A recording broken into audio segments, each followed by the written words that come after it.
patriotic Canadians. Oh my God! You're now attacking different older people.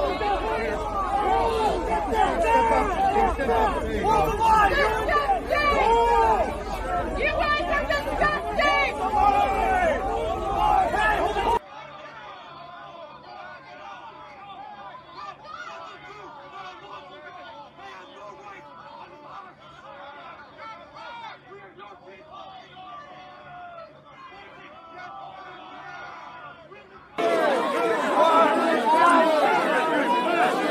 Look at the fucking news media. Look. Look.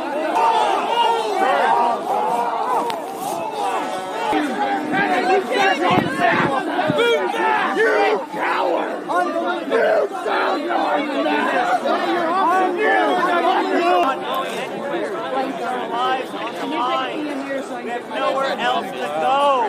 My phone dropped. I hope it wasn't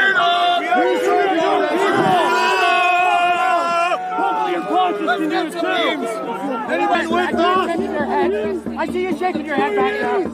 You should be watching this. Take a lesson in courage. Man, they declared this called the Crusade. Cowards! Not the supporters. Generation theory. Every generation. Law enforcement professionals, huh? Oh, you got blown up in Afghanistan, eh? And these guys are going to arrest you and push you back when you serve for your country? Right. You guys keep those actions. Resign everybody else to serve them. Go for it.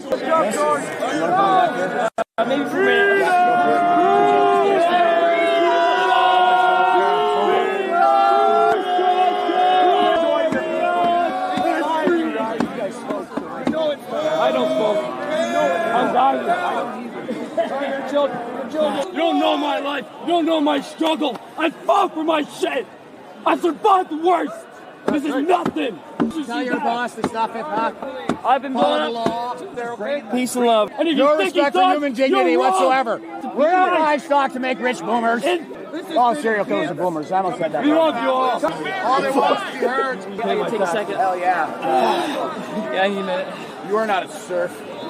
I did surfing once. We want to oh do man, I the hurt myself big SURF too. thing. No. You don't want to go SERF. That's Oh, what no, these guys I- want you to do. They want you to go SERF. Oh, Nuremberg 2, boys. Can't wait to see you there. I don't want to be here. You guys' grandchildren are going to be born I'd much into rather be debt, home with my wife and kids. owing a piece of their lives to the state.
That's a wounded veteran! Yes!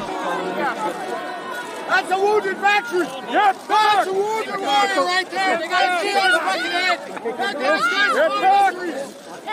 Back up! Back up! Back up! Back up! Hold on, stop pushing. Back up! They kicked him in the leg. Back up! Back up! Hold on, stop pushing. They kicked him in the leg. The RCR guy. They booted him.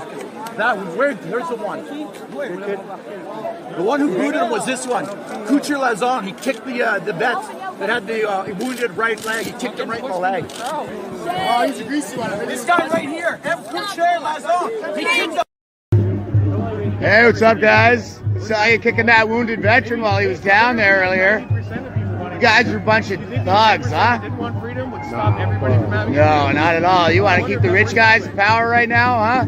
Soaking up all the wealth, buying up all those residential properties, turning the millennials into a bunch of permanent renters, reaching into pockets of the unborn, resigning all future children to be born into serfdom. That's you guys abusing your citizens, huh? Just following orders, just like those guards at the ovens of Auschwitz. That's you. Right? You just do as you're told, right? Moi, j'ai pas la même opinion. These guys are getting in.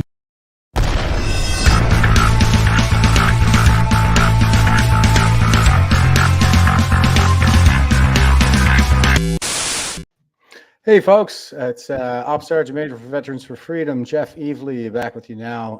This is a pretty hot topic these days here because of Bill C-21, which is a rather insidious bill, especially the amendment they tried to slip through the middle of the night without giving anybody any time to read it, and banning all kinds of common tools, especially in rural areas, which brings up all kinds of issues around, property rights and, of course, the firearms legislation. And for that purpose, we have with us today to walk us through some of these legislative issues. We have Todd Brown back with us today, who's a friend of the show. He's been on a couple times before now. I think, Todd, was this your third time back, maybe? No, this twice. I was here last week. Rob Anderson. Okay. We're glad to have you back. I thought for some reason maybe we talked one other time. But, anyway, so Todd is the executive director of the Firearms Institute for Rational Education, FIRE. So that's a pretty cool acronym. And co-founder of CGOA, the Concerned Gun Owners of Alberta. Yeah, we're always happy to have the experts on here to educate me on this issue because, it's like I've said before, like I know firearms. I've been around them since I was 13. Shooting 22s with the air cadets and stuff like that. I always had pellet guns when I was a kid. I love shooting, and I think shooting's a really good skill. But I'm not really an enthusiast or an expert. I'm just a regular kind of firearms owner because I think it's a valuable skill to have that I should probably keep on my belt now that I have it. A little bit like first aid, for emergent circumstances, better to have it and not need it than need it and not have it. So anyway, for a little more education on the kind of legislative framework behind all of this, or lack thereof, perhaps, we're bringing Todd on with us today because Todd reached out. He's pretty concerned about this too. So I think I'll just hand it over to you there, Todd, and maybe explain what brings you back here now, and then do your thing, man. Well, thank you very much. I appreciate coming back. I don't think I have to repeat my credentials again. I got a whole list of them. I don't think I have to go through all the stuff that I've written. Yeah. Was that? I said you're very credentialed. I remember. Yeah. So, the one thing that I noticed is that the Liberals are pulling one of their bait and switches again on us here, and we're falling for it. We're getting into the weeds over what firearms they want to try and ban, instead of realizing that the whole Bill C-21 is about, let's quit using the word banning, because it has such it doesn't have the right connotation. This is a confiscation, plain and simple. It's a did you lose me? No, you're here. Okay, there it is. Anyway, it's a confiscation bill, plain and simple. And the reason that they can do this is because of the original Firearms Act, which was Bill C-68 back in the day. The other thing that they're doing is this is a distraction. If you want to take that article that I wrote there, Jeff, on this, and just post it up there for everybody, and they can read it at their leisure, go over it as I kind of go over it, and see if I can put it in the then comments. they'll have it. But one of the first things that I want to just take and explain is, the Liberal government is plagued by constant scandals. They're always doing something. One of their members is caught doing something they shouldn't be. Our Prime Minister, Mr. Trudeau, is being caught, and it's like water off a duck's back. He just kind of shrugged his shoulders and keep going. And the latest one that he didn't want people to look into or he wanted to change the channel on is the commission into his use of the Emergencies Act. So keep in mind that this is a very hot topic whenever you talk about guns in Canada. And, you know, he's using it as a distraction. Now, I'm hoping that I'm still on because it looks like, are you still there, Jeff? Looks like Jeff froze up. Yeah. Okay. Yep. I'm back. I'm back now. There he is. Okay. Just excuse us. We're running into a few technical glitches. So if Jeff or me disappear, either let us know, or because we can't necessarily tell at this end. But at any rate, so keep in mind that this whole escapade of Bill C-21 is a big distraction from everything else. And it's working because nobody's talking about the Commission on the Emergencies Act anymore. It's a distraction for the media.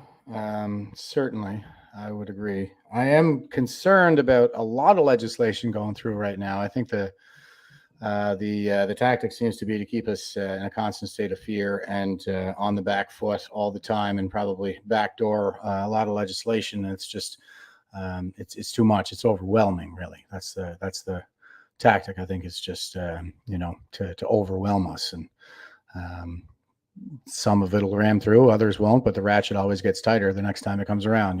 It absolutely does. This plain and simple. This is an attack on peaceful and responsible gun owners, and that's something that's constant with the Liberals, because every time they get into power, it's like clockwork. You can always assume that they're going to bring gun legislation at some point in time, something else that's going to take firearms away or restrict their use or something of that sort. Now, Bill C-21 initially was to put a halt and not let us do anything with our handguns. And then they added in this revision really late in the game, and all of a sudden it became a confiscation bill on rifles as well. So let's I have a much stronger word for it, sir. It's confiscation. Call it for what it is. It's not a ban. I was going to call it theft, actually. Why don't we just call it that? It is theft. Call it which? Theft. It's theft. Oh, it's a fact. It's confiscation, pure and simple. They don't want to use the word confiscation, but use it. This is about confiscation. I'm going to use the word theft. It's theft. So, well, theft, confiscation, it's all the same thing, but it is theft. Absolutely. Yeah. So keep an open mind that this isn't just about gun control. It is, as I say in the article, blatant attempt at outright gun confiscation. Okay. Something I like to call delayed confiscation is written into the Firearms Act all over the place. They use the prohibited category, and I explain that later in the article, for delayed confiscation. You can keep it, but when you die, we're going to take it away and destroy it. Now, it's the same thing with their handguns in this bill. Is you can't buy, sell, trade, import. You can't do anything. You keep it until you die, and then they're going to take it away and destroy it if they don't take it away sooner. Because as soon as they say, well, you can't do anything with it, so what's the point in you having it handed over? Mm-hmm. And they can do that by order in council. So please don't get sucked into the weeds on this one too far as to what guns they can ban and what guns they shouldn't ban, because this is a hunting rifle and that one's not. Don't get sucked into the weeds. This is confiscation, plain and simple. So you have to understand that debating which guns, which ones aren't, is part of what they want to do, because they want to separate us out, divide and conquer. I think that's an old army tactic as well. So authoritarian as well. They're dividing and conquering, and they're going to wind up winning, because even if that 4-page list of guns that they said that they want to take away from us, if they only get 1 page of that, they still win. Oh yeah. We have been giving away a piece of this gun control cake for over 100 years, and they are winning. Every time they say, well, we need something reasonable. Well, we've been reasonable for 100 years, and we haven't done anything. Now we realize there's only a little bit of this cake left, and they still want a piece of it. They want all of it. Oh You yeah. got to understand that. It was always about all of it. Always, once they go down that road, and notice that there's a lot of similarities between the guns that they want now and gun control, say in Australia or anywhere else. The first thing they do is that when they ban the guns, well, we're going to ban the scariest ones, and then the semi-automatics come into play. We're going to ban all semi-automatics. Did we hear that before in C-21? I believe we did. So that's the next step. The next step after that is all lever actions and pump actions, and then it's just outright ban. It's outright confiscation for everything if it doesn't come prior to that. They're just looking for how much of a problem we're going to be and how much we squawk and fight this thing. So squawk and fight a lot. Make it really hard for them. Okay. Yeah. We've done a number of podcasts on this already. This one is, we have some pretty strong feelings about this one in the veteran community. If I don't mean to speak for anybody, but I think I would crystallize those feelings as perhaps creeped out. I'm pretty creeped out by this bill. Because you got to wonder what the motivations are behind it. And projection, I'm often saying, is sort of a constituent of evil. Evil projects, and so if they're projecting that we can't be trusted with common firearms, then what does that tell us about them? I guess this is the kind of thing that really keeps me up at night. I did a video on how we have 9 out of 10 stages for genocide present in Canada right now, and here they are coming for the firearms. That's at stage 8, confiscation of property, and that's around the trial murder stage. I think we've already seen a couple of those, especially with the vehicle attack in Winnipeg, and so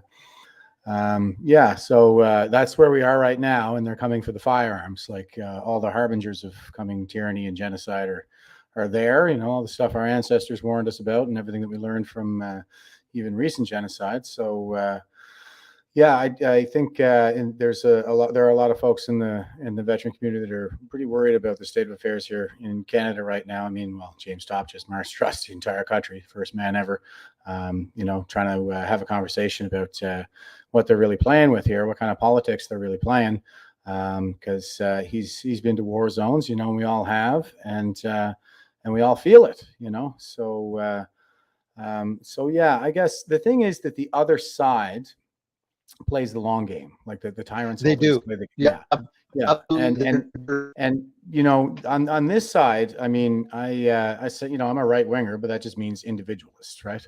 And the other side has done a really good job of stigmatizing every term from right winger to alt right and so on and so forth to make it impossible for our side to cohere. And the thing is that we're like individualists, so we're working, we're productive people, and we have lives. But on the other side, they're like professionalized. So I think this is one of those times where there's a need to kind of clear out the brush that's accumulated, like the dead wood, because the state only kind of like grows and grows and grows and grows and grows. And so at some point, like, I remember under the Trump administration, there was an executive order that said, if you're going to bring in a new regulation, you have to come up with a way to get rid of 2 others. Yes. Yeah, something like that. Yeah. That's a good strategy, right? Yep. Yeah. And it's the same with monetary policy too. If you're going to spend $1 here, it's got to come, something else has got to pay for it. So what I'm going to do here, guys, is I'm going to try and explain to you how they're able to do this legislatively, where the power comes from that they can just come up and ban guns. And that comes from, again, as Jeff said, they're playing the long game. So how many of you guys remember Bill C-68 back in the day, 1995, which is now called Firearms Act? One of the first things the Firearms Act did is now there's something else I want you to look up, Jeff, and I think you did. You might have it on your computer. Is the definition of hang on, it'll come to me. My mind goes blank every once in a while. Definition of a license. Okay. We'll want to bring that up after this right away. But one of the first things that the Firearms Act did is it changed our system from a certification system to a licensing system. Okay, and Jeff will bring that definition of a license up. Okay, it's permission granted by a competent authority to engage in business or occupation or activity otherwise unlawful. I shorten it up and I say it's permission to do something that's otherwise illegal. Okay, you can take that. You can take that one down. So basically, what they did is that they said, okay, we want to make guns illegal. How did they do that? Sections 91 and 92 of the Criminal Code, which is up here. 91 is the most important one. Every person commits an offense who possesses a prohibited firearm, restricted firearm, or non-restricted firearm without being the holder of A, a license under which the person may possess it, or B, in the case of prohibited firearm or restricted, a registration certificate for it. So what they did was they made simple possession, never mind ownership, they made simple possession of a firearm illegal in Canada. So the default position of the government is guns are illegal. We're only letting you possess them on our goodwill. Mm-hmm. I had a bit of a question on this point, and I can see the weasel wording. Okay, so yep. Right off the bat, I don't like this law because of the weasel words. And it says possesses, right? So yep. It's a possession and acquisition license. It's not an ownership license. Correct. And possession is 9/10 of the law, but I guess I kind of wonder what's in that other 1/10 there. Is ownership in there somewhere? Because that is the word that they're avoiding here. Can they prohibit you from actually owning something? Or is that what this does? Because I would use the example of, say, like, consider the possibility that my buddy is I don't know, a moose hunter or something like that, and I'm not really into this kind of thing, but once a year we go out and we do this, and I want to have a firearm with me, but I don't have the PAL. Could I give him the money to acquire it and then put it in his safe so that he possesses it, but keep the receipts and maybe some kind of a guarantee from him that says that I own it? I mean, under those circumstances, would I be owning it but not possessing it or acquiring it? Okay, there's actually a couple things that according to the law. Now I completely understand where you're coming from, Jeff. Mm-hmm. But I want to just clarify it with the law that's on there. Number one, that's can be referred to as a straw purchase. It could get your buddy in hot water buying a gun for somebody that doesn't have a license. Okay, because I'm not advocating for that. I'm just wondering. No. I'm just saying it's a hypothetical. Yeah. Yeah. No. It is a hypothetical, but I'm just letting you know where the law would stand on this. They could consider that a straw purchase if you wind up with it and you don't have a license, and there's all sorts of problems that would be involved there. But under your hypothetical, he's keeping it. So technically, it doesn't belong to you, because nowhere in the legislation, if anybody listening wants to say that there's the word owner, owns, ownership, or something like that in firearms legislation, please let me know, because I've never seen it. Well, and that's the thing, though. I think it's like a dirty trick. That's what it is. It absolutely is. And I'll use like kind of an analogy here, where we had this happen to a lot of serving members with the vaccine mandate, where they're going around. Well, first of all, they're being released on 5F for like character flaw. I forget the exact verbiage right now, but unfit for further service due to some deficiency of character. And And the premise is that it's a lawful command and you're disobeying a lawful command, but nobody is getting charged with disobedience of a lawful command because that will put it in front of a judge and give it a standard. So they're prosecuting this with these administrative measures, these remedial measures, and it is possible to get people out on like a 30-day time frame under these measures, but it's extreme. It's never happened before in history. It was nothing but a Stalinist purge, as far as I can tell. But you know, of all the dissidents, just like Stalin did, and now they're coming for the firearms. And shoot,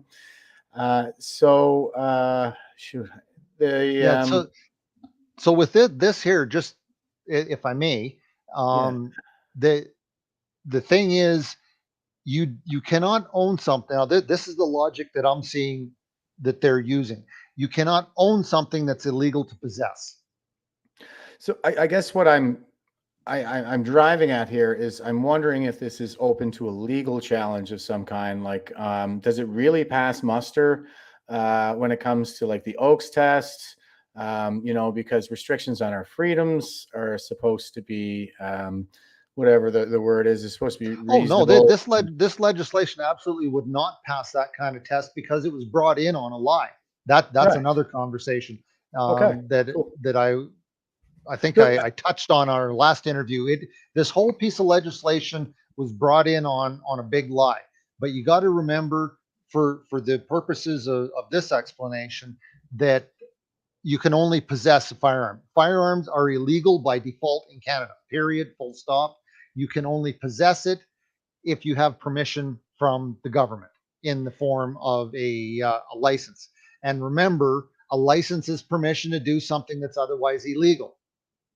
Okay, sections 91 and 92 were put in the Criminal Code of Canada specifically because of this legislation. Okay. So that makes sense. It gives kind of a background on that a little bit. Yeah. So and the Firearms Act basically flows from this, is what you're saying. But the Firearms Act is like regulatory, whereas this is criminal code. That's my my next point. And this kind of I may get a little bit complicated, but if something doesn't make sense, please ask a question and I'll clarify it. I'm doing my best. No, that, and actually that was directed at your listeners as well. Yeah, so, for sure. I'm throwing these up. Things up. Yeah. So if something comes up now, the next part is this will be another example of delayed confiscation, what I call delayed confiscation. We have, under the Firearms Act, they changed it from 2 categories of firearms to 3. Okay, we have non-restricted, restricted, and prohibited class licenses. Okay, the prohibited class license could only be acquired if you had what was referenced under their prohibited category, which was usually short-barreled handguns, full auto firearms, that sort of thing. That was what initially they put under the prohibited list, which the firearms that you'd use in the forces, you know, we've already explained that in a different episode, that they're defined, they're an assault rifle defined by a selector switch where you have semi-auto, 3-round burst, and full auto. Okay, everything else that it can look like it, but functionality, it's completely different. The rifles that we have now for civilian use are semi-automatic only. 1 trigger pull, one round gets fired. So getting back to the license classes, there is I used to be a firearms instructor. So there's 2 courses you can take to get your restricted and non-restricted firearms license. Okay, there's no class to get a prohibited class license because they are not giving them out. The reason they're not giving them out is because they don't want these guns in the hands of civilians anyway, and they're just waiting us out. Again, this is the long game.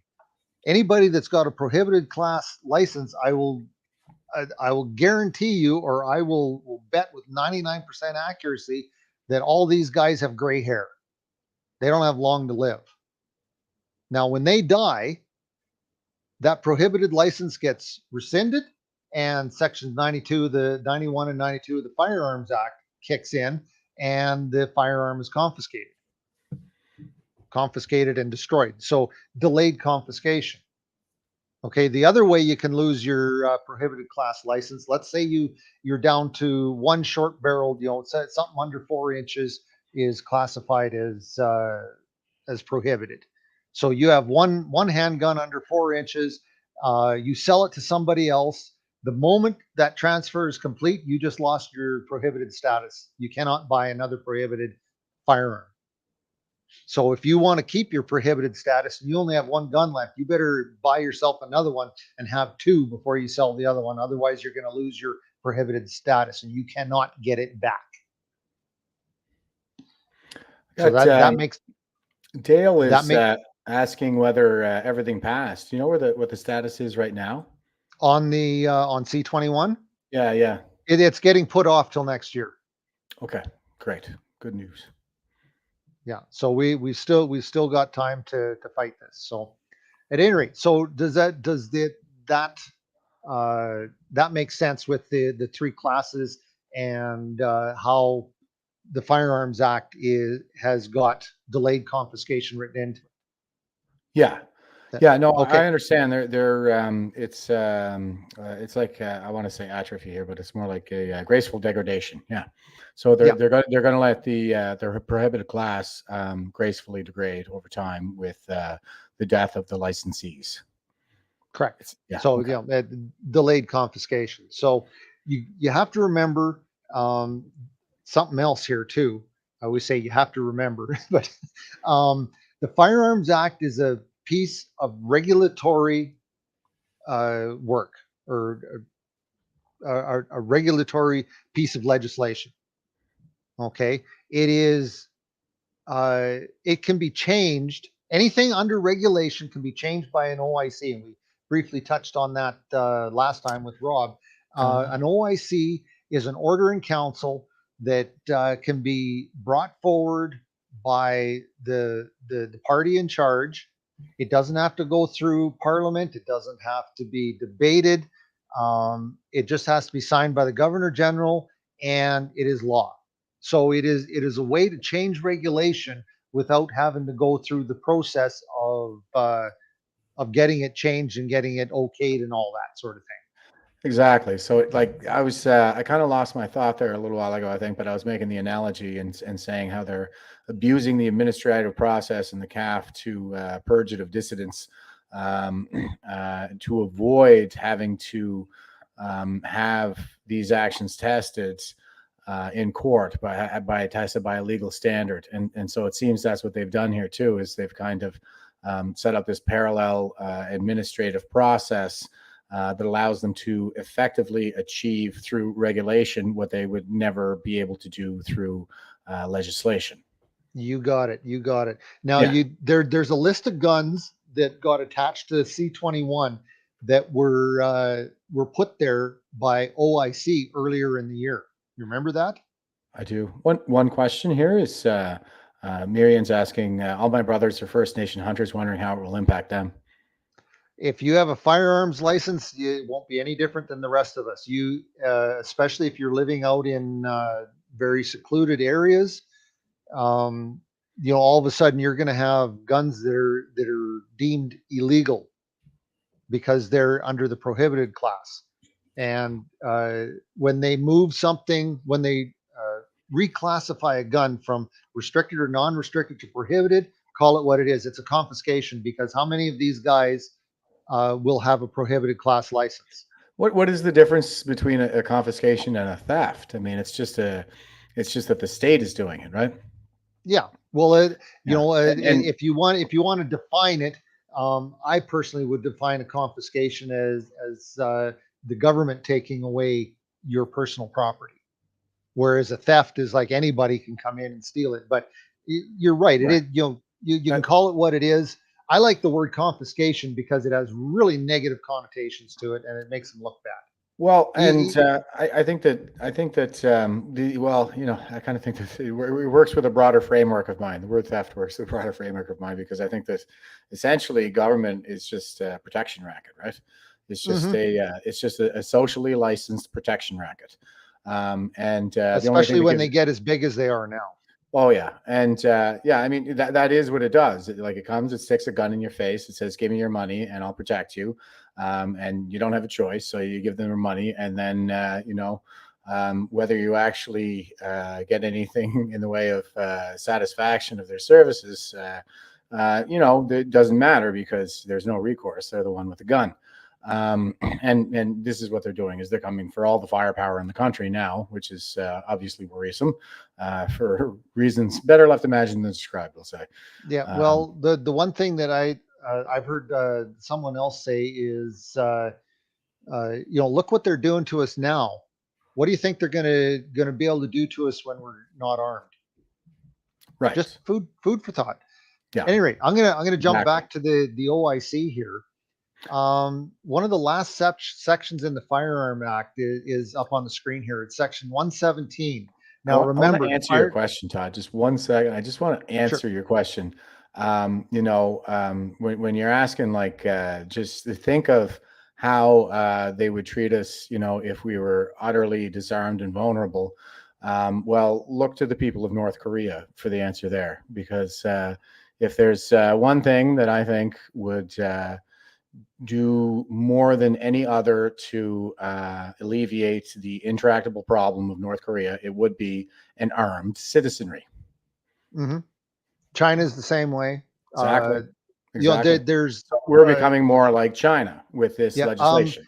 Maybe you should put up that link to our last um, show that we did with Rob, and he went through all the history of firearms ownership in Canada, Hmm. and just kind of look at how it progressed, and then find the list of countries that and what happened to their citizens after the gun confiscations were over. So, at any rate, I'm going to go back, finish this off here.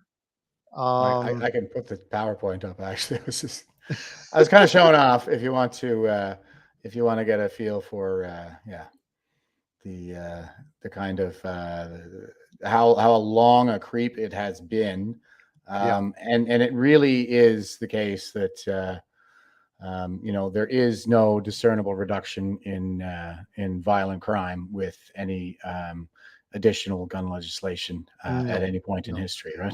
Yeah. no. It's never about safety. When they say it's for your own safety, they're lying to you. Hmm. So, at any rate, how can they change the Firearms Act? The Firearms Act is totally, as I said, totally regulatory piece of legislation. So anything in the Firearms Act can get changed basically on a whim using an order in council.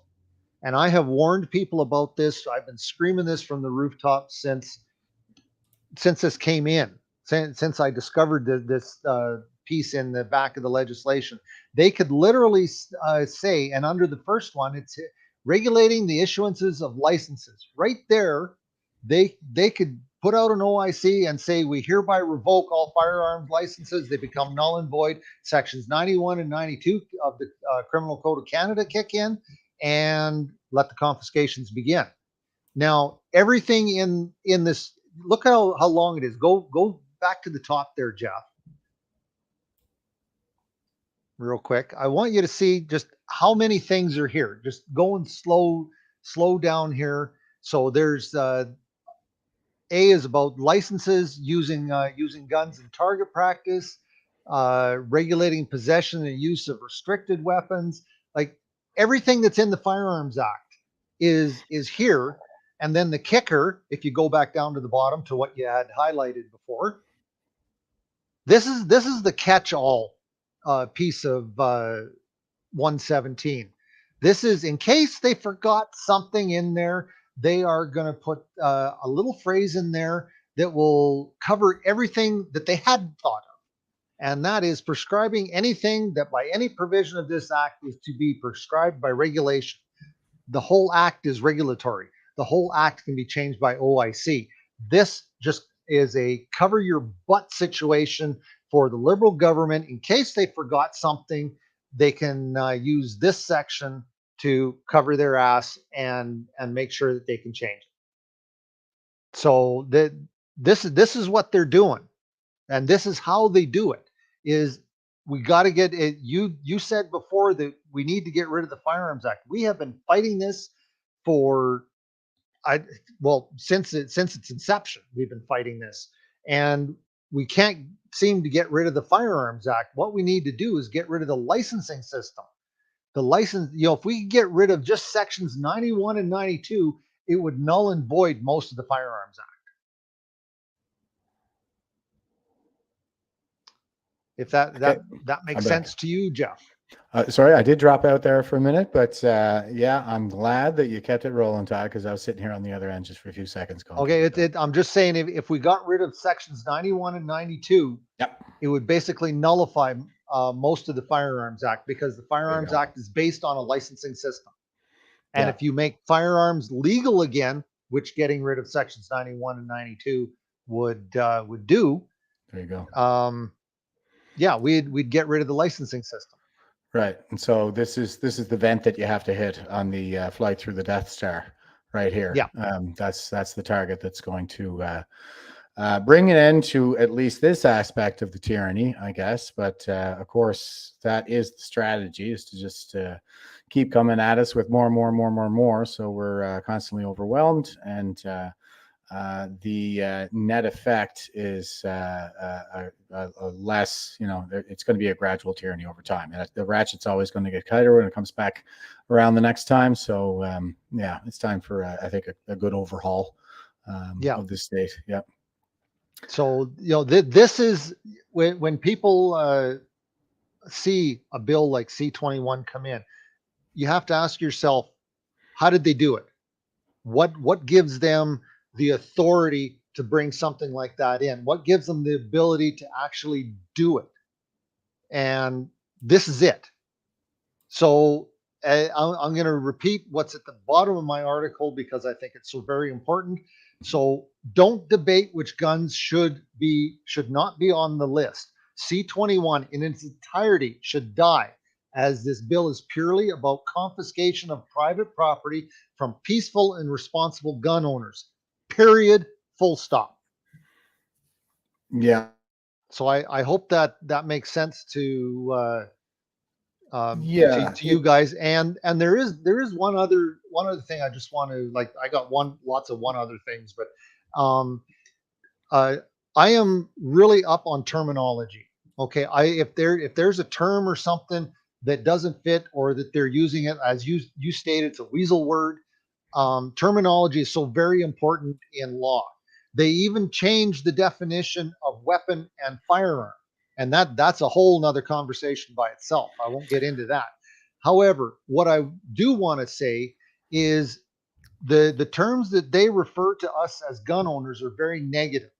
And I would suggest, I would hope that people here would pick it up and use it. I have one politician that's picked it up and is using it on a regular basis, and that's the leader from the People's Party of Canada. Mm-hmm. And we should refer to ourselves as peaceful and responsible gun owners. I am going to take that advice, because I'm PPC, and if I get my way, I'll be a candidate in the next election. I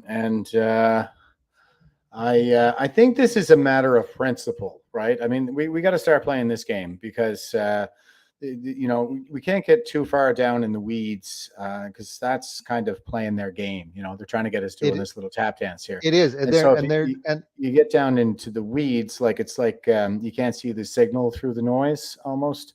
Well, yeah, very much so. And so if I'm looking at a waveform on an oscilloscope, and I'm not on the right time scale. If I'm zoomed all the way into the lowest time scale, I'm just going to see noise. I'm not going to really see the waveform that's supposed to be utilized in the system. So I need to back that time scale out and look at it, on a broader view.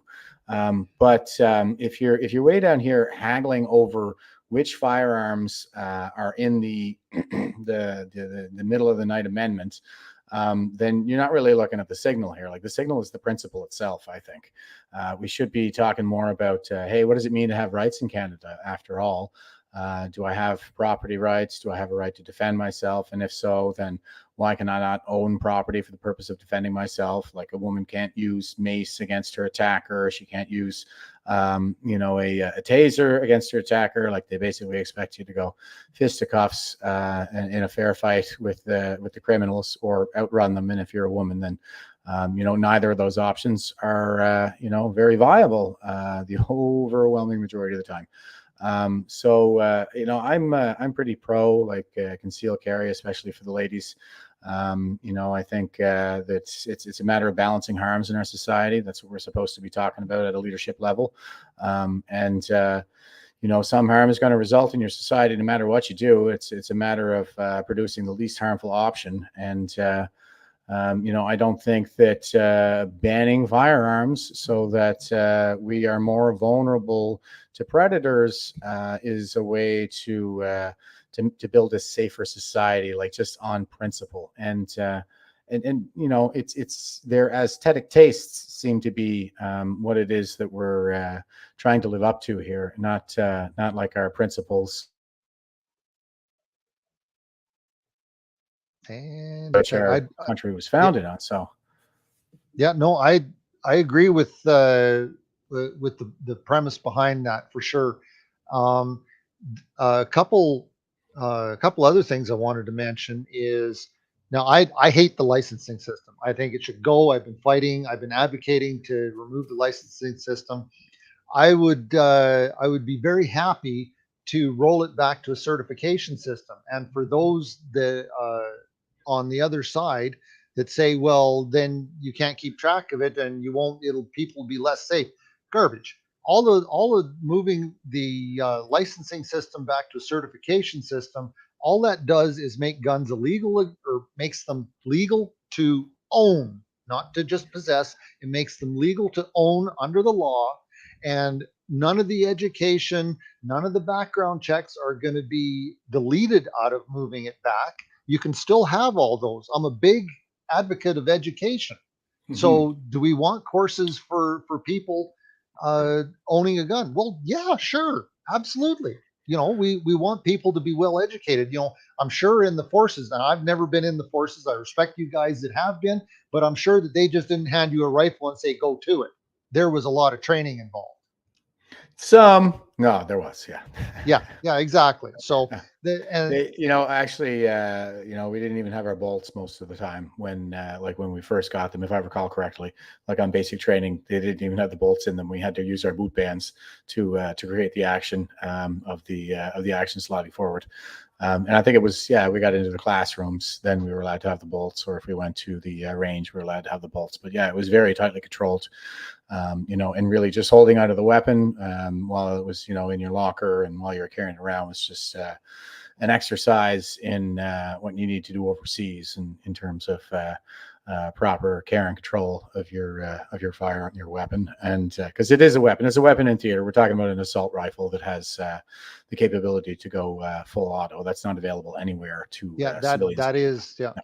May I make a point on this definition? Again, I'm gonna go back to the definitions, and I have had classrooms with guys like yourself, police officers, and they refer to every firearm as a weapon. And the reason they do that is because that's how it's defined in the criminal code. Now, I would argue under the criminal code, the definition of a weapon is something that is designed to be used to intimidate or kill another human. Now, none of my guns fit that description, so right. I would never refer to any of my guns as weapons. So depending on the context which you were referring to a firearm would depend on the term that you use. Now, in a personal situation, I would take a little bit of offense at Jeff calling my firearms a weapon. Now, exactly. the assault rifle, that's a weapon. That's what it's designed for. That's what it's used for. Okay, It's not used for hunting. However, my firearms are just that. They're firearms. They're not. I don't use them for killing or intimidating. Now, if I had somebody break into my house and I had a firearm in my hand, that firearm would fit the definition of a weapon as long as the threat remained. When the threat is gone, that definition would no longer fit. Again, does that make sense? Well, yeah, and it's important, I think, to kind of really flesh out the terminology for people like this, because, like I say, everything is weasel words on the other side, right? So, yeah, when we're talking about a weapon, it's something that's intended to be used against another person. So, firearms Correct. that are available to civilians in Canada, to me, no, they're not weapons. They're not designed for that purpose. They keep saying that over and over again to kill as many people in the shortest time possible, but that's not true. The firearms that are designed to do that are the ones with full auto, and that's a weapon. That's a weapon that a soldier would use. And even a handgun. I was just kind of rolling this around in my head, and I'm going, you know what? I don't even think we refer to the Brownings that we carry, which you're better off just throwing it at the guy usually. But you know, I'm pretty sure we call that a sidearm, right? Like it's really just kind of for running away. It's like a weapon is something you take to the front, and you know, you advance whatever the fighting trades do, close with and destroy. I'm a computer geek, guys. So I'm not even going to attempt. But yeah, a weapon is something that you use to like project force. Whereas, you know, even the handgun is just kind of something the officers carry around in the headquarters, you know, in case they catch an infiltrator or need to beat a retreat if they're overrun or something like that. So it's for running away and for protection. Police officers carry weapons. Yeah. That's what they're designed for. They very rarely use them for any other purpose except threaten or intimidate. And just the act of wearing it is intimidation. Yeah. Now, I want to respond to Alan Matthews here. He says, Sure. no licensed Canadians refer to their guns as weapons. Now, I'm not trying to start an argument, but as an instructor and in my personal life, there are still lots of licensed gun owners out there that refer to their firearms as weapons and use the term weapons. I have to correct people all the time. You need to stop that, guys. You need to stop that. And you know what? Yeah. I just I wanted to comment on you know, kind of the distinction that we're making. Like, you know, like I say, a weapon is something that's intended to be used against another person. And I understand that, you know, a Browning in the hands of a police officer, well, that is intended to be used on another person for the purpose of projecting force and for, you know, imposing the state's will on them. So it's a use of force compliance tool, you know, for the most part. So yeah, I mean, in the hands of a police officer, I would see that as a weapon, but in the hands of a civilian, I wouldn't. It's a tool. And I'll agree with Warren Littlehill. It's not. It is a tool. For, like, I think of my initiating force. That's the difference. It's not for initiating force. You're not allowed to do that. You're a civilian. You're not allowed to initiate force. I think of all my firearms as tools. Yeah. Long range paper punch. But at any rate, guys, so 22, terminology wise, I don't know if you want to type this up there so people have a record of it. Please refer to yourself as peaceful and responsible gun owners. Sure. And use the word firearm. Don't use the word weapon. Even gun sometimes has a negative connotation, but firearm is pretty, you know, middle of the road as far as that goes. I've had way more luck that way than. So we're peaceful and responsible. It's in the article. Were you able to get the article up there, Jeff? Which article were you looking for? The one that I wrote. Yeah, I can pull that up if you want. Don't say, okay, Jeff, don't say law abiding, because law abiding gives you the connotation that no matter what law they hand out, you're going to follow it. We're peaceful and responsible. Lawful. Okay, peaceful, responsible. Say, keep away from the word law abiding. Got that, guys? It's going to get you in trouble. All right. Peaceful and responsible. Law abiding. And gun owner is kind of always a problem for me too, because rifles aren't guns, but you know.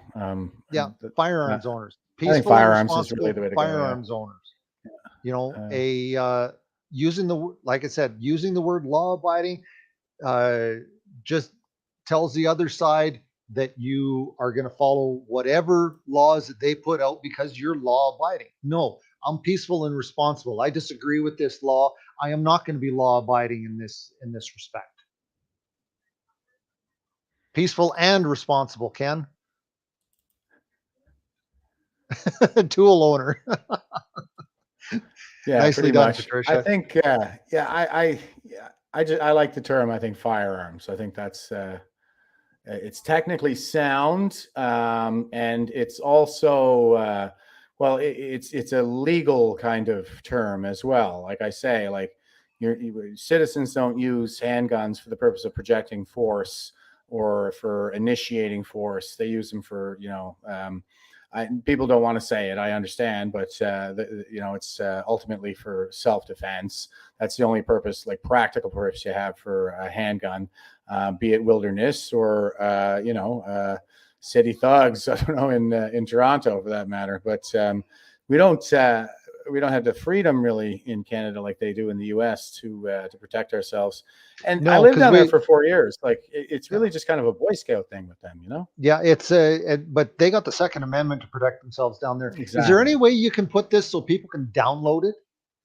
On this, no, I Or is there a spot that you can stick that they can download it, that you can refer them to? Yeah, I mean, I can put it up in on the page or something on Facebook page. Because if you could, so if people Sure want thing. to Yep. I'll do want that to as soon have as that, we that would be wrap this absolutely up. wonderful. I'm going to be putting it up on Sure. the fire Facebook page as well. I still haven't figured out what went wrong with our web page, but when that goes up, this is going to go on it. So, All right. so if you guys want a copy of this, look for it on our Facebook pages. It will be put up there. Okay. Did you Fair want enough. to read from it, or? I think I've covered all the main points here. So with the article and our explanations of it, I think it's pretty clear. Mhm. I think we've done a good job of Yeah. clarifying any points there. Yeah, and so it's a matter of a kind of nebulously worded piece of legislation that kind of outsources to this administrative process, and like I said, it's just the administrative process is wide open to abuse, because they even put this all-encompassing catch-all at para W there that says you're going to do whatever else we say too. So, yeah, pretty much. Yeah, exactly. So I hope everybody understood that and can spread that around a little bit. Peaceful and responsible, guys. We're peaceful and responsible firearms owners. So definitely keep that in mind. And yeah, if you have any other questions, I love the comments you guys are passing on. If you have any questions, quickly write them down, get them in there. couple of comments here. Kind of the same as a security camera. Yeah. Yeah. Yes, peaceful and responsible. Remember, a gun is like a parachute. As you said earlier, the definition is you don't need it until you need it real bad, and then yeah, I said hang on, let me rephrase that. It's it's better to have it and not need it than need it and not have it. Exactly. Yeah. And when you need it, you're going to need it real bad, real quick. I didn't parse this or anything, but I have somebody commenting on the common law aspect of it, and I hear this a lot. It says, yes, we need to stick with common law, black law dictionary, and to look up all contracts, because the foreign corporation that they call the governments is under the maritime laws, and we need to learn both, not at the same time. While you're looking it up, straw man, this link to your birth certificate. Okay, so this is, I think that's a bit of a red herring. This is going off topic, but is there there's a history in English common law though of a firearms ownership, and basically like this is a kind of common law principle I think that I'm applying, and I'm not a very I'm not up on that stuff a whole lot, but if it doesn't say that I'm not allowed to do it, like if the law doesn't prohibit me from doing it and I'm not harming anybody, like then you can do it. yeah, then you can do it. So that's kind of what I'm looking at firearms ownership like. It doesn't say anywhere in the act that I'm not allowed to own. So But I it don't know. does say you're not allowed to possess, and possession I is know, part of I know. ownership. Yeah, yeah, So it's a little tweaking, like you said, it's a weasel word. yeah. And it's a way of getting around it without actually saying it. So, guys got to be careful that way. So, So it seems to me like, yeah, no, I'm not suggesting anybody take any risks. This is something I'm talking about, like legal challenges to this thing. You know, that it's such a flimsy law. And it seems like, they're skirting the question of property rights in it deliberately by avoiding the word ownership and slipping in this possession idea, where and then, like I said, outsourcing to this administrative process. So it's kind of a skirt and then an outsource, so that it's all very it's so open to abuse. It's like it's set up like if you would have to be an authoritarian, I think, to write such a law. Like it's like it's written for a dictator to abuse and say yes. it's And okay because it was written by Alan Rock, who Yeah. stated at the time, I came to Ottawa with a firm belief that only law enforcement and the army should have firearms. Okay. That's a little bit of a misquote, but it's got the same idea there. So Now, under Section Mike, 85 of the under Act, we have the rights to hunt for food for our our families. families, well, until they outlaw the gun that you need to use, and basically they're saying at this point, go get another one. You can't use this one anymore. Go get another one. And the thing that Well- they haven't thought of is that when they put this prohibition on all these rifles, people out in the woods aren't going to know about this, and then all of a sudden there's going to be lawsuits all over the place and people being charged going, the heck, it was legal, and the cops say, well, it's not anymore. Well, that's a fine time to find out, isn't it? Oh, and it's It's decidedly ridiculous. authoritarian. And the other thing that's really troubling about this too is, I mean, I'm kind of pointing to some of these other why it's so troubling that they're coming for all the firepower in the country. But also, there's another component to this where, yeah, you can use a firearm to feed yourself. And so if they're taking all the firearms away, then we're dependent on the supply chains that they're also crumbling, right? They're also exactly. attacking. Those are under attack. Are the kind, anything that would make us strong as a society, able to be independent, and like independent people, and like just live off grid. All of the stuff that would allow us to be resilient. They want us dependent. They want us squishy, soft, and they don't want easy us to push know how around. to hunt and butcher our own animals. They don't want. Here, there's a county that is trying to outlaw the parking of these tiny homes. It's like, you can't have these anymore. If you want to live off grid, we're going to make it illegal. And you're absolutely right. They want us dependent completely on them. And then when things fall apart, we're screwed.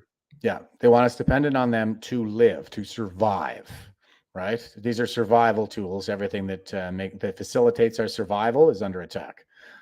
So Warren Little says, weasel word. Yep, it's double speak and inverting the language to frame good as bad and bad as good. Quote, Rules for Radicals, close quote, by Saul Alinsky, is a book that describes the tactic.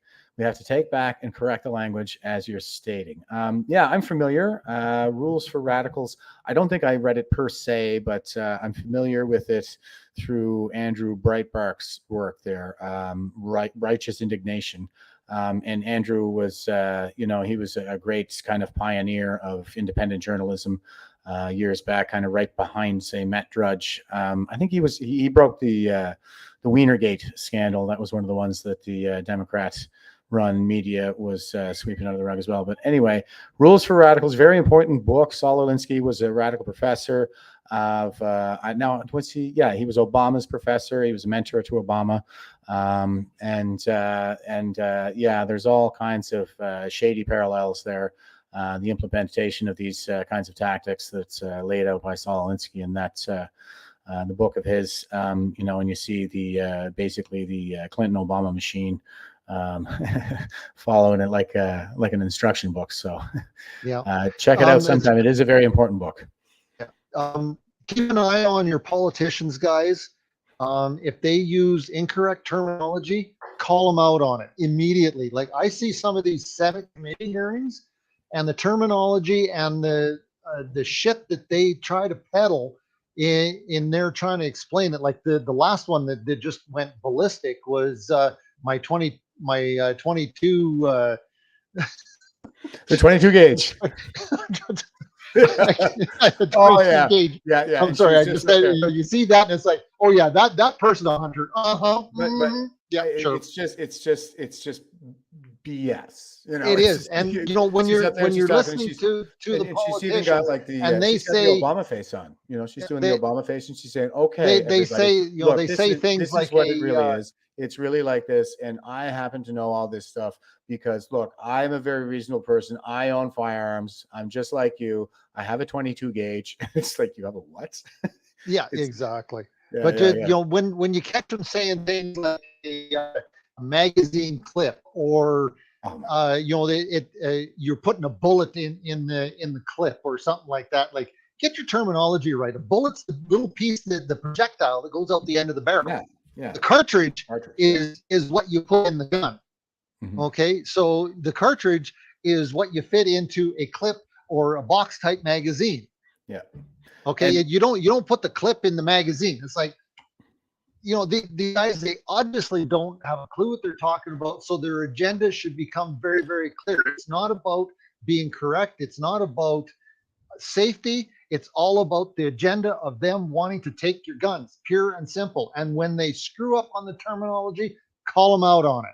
Absolutely. And you should watch for that terminology, folks, because that's how you can spot the BS. They have no idea what they're talking about when it comes to firearms. And as I've said before, the term, whatever the term is now, assault style military weapon, like they keep changing it, right? It's military grade assault style weapon, some variation of that, but it just means they want to call it an assault weapon. There's no such thing as an assault weapon. Right. There's such a thing as an assault rifle. Assault rifle is the proper term. What's an assault weapon? Just means your gun. Yeah. It means your gun. That's what it means. Yeah, precisely. It's just whatever I say it is, right? Yeah. So watch out for the term. Like terminology. I've had this argument with lawyers. I'm not a lawyer. Yeah. And I had one lawyer say, well, I'm not all that concerned about the definitions, and that's just whatever. I'm like, hello, you're a lawyer. The terminology is an integral part of how the law is written. If something doesn't have a meaning to it, it's meaningless. So watch for the terminology. Authoritarian in nature. And that's the things you need to have very concisely worded, candid language, like terminology that everybody understands, is consistent throughout legislation and regulatory framework. We all need to be reading from the same page. And the reason is to keep these authoritarians in check. Like, there needs to be a standard that we can hold them to, and they don't want that. No, they don't. Like the definition, for instance, the differences between the definition of weapon and firearm in the Criminal Code of Canada. Now, these are different from what you'd find in a dictionary. Okay, the first 4 words of the definition of firearm in the current Criminal Code of Canada is it is a barreled weapon. So they're making the definition of a firearm interchangeable with the definition of weapon. It is a barreled weapon. They are using the term of another word in the definition of firearm, making it a weapon automatically. So you don't for this stuff. We have to change the terminology in the Criminal Code of Canada because it is designed to work alongside the Firearms Act. In fact, the Firearms Act made that change. So, well, and it's like I kind of pointed out with between the weasel wording and the the parallel administrative process, like it's set up to be abused. Whoever wrote that legislation, I'm saying they set it up so it could be abused. whenever it was time to pull the trigger on, the theft of private property. So Adam Carsley says ban knives next. And yeah, that really is kind of the next logical step. And look to London, England to see that, because it really is so comical. Sadiq Khan actually came out and said that they were going to ban knives now. But that just goes to show you that that's kind of all that really happens is in London in particular. Like when we compare cities on both sides of the Atlantic, you see that really they just replace shootings with stabbings. And Yeah, exactly. And So- stabbings are often more deadly too. You got the whole blade of a knife going in like that. It's a hell of a puncture wound could be a hell of a lot more deadly than even a gunshot. Yeah. Well, at any rate, I think I accomplished what I Right on. came on your show to do. I hope the information was informative. I hope everybody got something out of it. All right. I try my best. Yeah. No, Todd, it's always a pleasure. Like I say, I need this education. I'm pretty good when it comes to kind of just fleshing out like the higher principles at stake and stuff like that. But when it comes to the history and the legislation and the regulatory framework, like it's always great to have somebody around that can take me to school. It's a really important topic. And I'll tell you again, like, anytime you feel like something's going on that's really kind of, getting your spidey senses tingling or something, feel free to just hit me up and we'll bring you back on to tell us what's up. Well, thank you very much. I certainly enjoy the invite and the time with the Veterans for Freedom. This is awesome. Thank you very much for allowing me to come in here and share what I know. At any rate, so yeah, my pleasure, brother. All right, and with that, folks, thanks for staying with us. We had fewer technical difficulties this time than we did on the previous show, but anyway, we're hanging in there and we're going to power through. We're warriors around here. So stay frosty and stay safe out there.